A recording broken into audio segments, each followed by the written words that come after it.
Okay, so maybe you've been hurt. Maybe you've been hurt multiple times.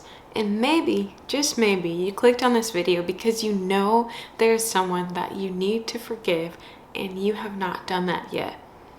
God has kind of tugged your heart and been like, you still need to deal with this. And I totally understand if you've been hurt and you don't want to give that other person permission to do that again.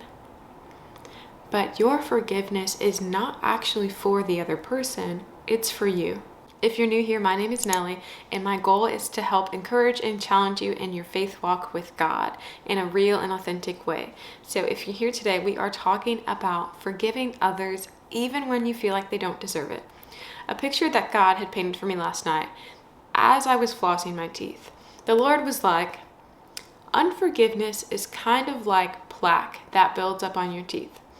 So if you all know anything about plaque, it builds up on your teeth over time after you eat things, like sugary stuff, all of that gets stuck in your teeth. And if you don't brush your teeth and if you don't floss, that plaque will continue to build up over time and can actually lead to tooth decay.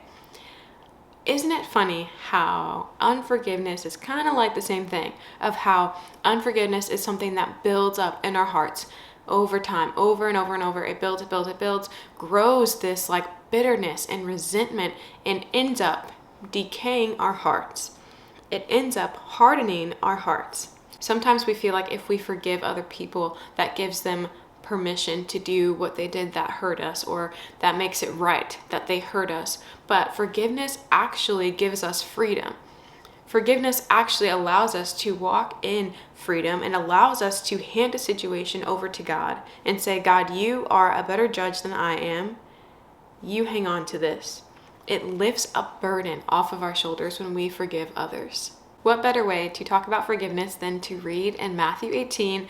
There's a little story about the unforgiving debtor that I feel like is so relevant to today's world. This is the parable of the unforgiving debtor. Jesus is telling this story, and this is after Peter comes up to Jesus and says, Lord, how often should I forgive someone who sins against me? 7 times? And Jesus says, no, not 7 times, but 70 times 7. So the story starts off. Jesus says, therefore, the kingdom of heaven can be compared to a king who decided to bring his accounts up to date with servants who had borrowed money from him. In the process, one of his debtors was brought in who owed him millions of dollars. He couldn't pay, so his master ordered that he be sold, along with his wife, his children, and everything he owned to pay the debt. But the man fell down before his master and begged him, please be patient with me and I will pay it all. Then the master was filled with pity for him, and he released him and forgave his debt. Notice how this man begged, said, please, I will pay it. Don't do this. The king says, okay, I'll forgive all of your debt. You don't even have to work for it. I'll forgive it all. How much that equates to Jesus on the cross, paying for all of our sins. Like we didn't have to do anything for him to forgive our debt, for him to forgive our sin. We did not have to do a single thing. He was like, you know what? Don't worry about it. I took care of this for you. So then, let's see what this man decides to do. It says, when the man left the king, he went to a fellow servant who owed him a few $1,000s. He grabbed him by the throat and demanded instant payment. His fellow servant fell down before him and begged a little more time. Be patient with me and I will pay it. But his creditor wouldn't wait. He had the man arrested and put in prison until the debt could be paid in full. Basically, the king's servants heard of this whole situation and they brought him in front of the king, and he was like, how could you do this after the great mercy that I had for you? How could you treat him like this when I had forgiven you of all of your debt? And the king ended up putting that man in prison.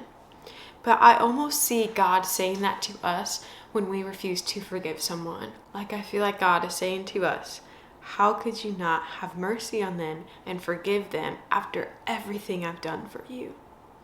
Because it wasn't like the king, originally thinking in the parable, it wasn't like the king was like, okay, I'll forgive you this time, but like you owe me one. It was like completely forgiven, signed, sealed, delivered, done. And I feel like in today's world, it's like someone wrongs us and we're like, I forgive you this time, but next time I won't. Or there's like, I forgive you and like there's some other qualifier, and that's not the way that we're supposed to forgive. And don't get me wrong, again, I just want to reinforce that forgiving someone doesn't give them permission to do what they did to you. Forgiving someone doesn't mean that it's okay. Forgiving someone releases that into God's hands. When we think about the money aspect, we think about how this man owed someone else millions of dollars and they totally forgave him. And this servant owed him a few $1,000s, which is nothing in comparison.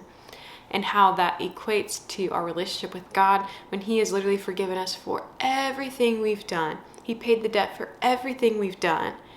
And someone wrongs us one time and we're like, I can't forgive them. Also, if we just take a look at the beginning of the story, how Peter approaches Jesus saying, like, how often should I forgive someone who sins against me? 7 times. And Jesus says 70 times 7. And I feel like that alone speaks to the multiple times that you might have to forgive the same person. Like, forgiving them once doesn't mean they won't do it again. And obviously, I think there are boundaries to put in place and there's ways to kind of protect yourself. Not forgiving someone is actually not a protection for yourself.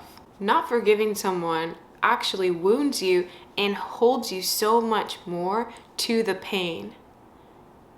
It connects you even more to the situation than forgiveness does. If you truly want to protect yourself, then you will forgive and release it to God.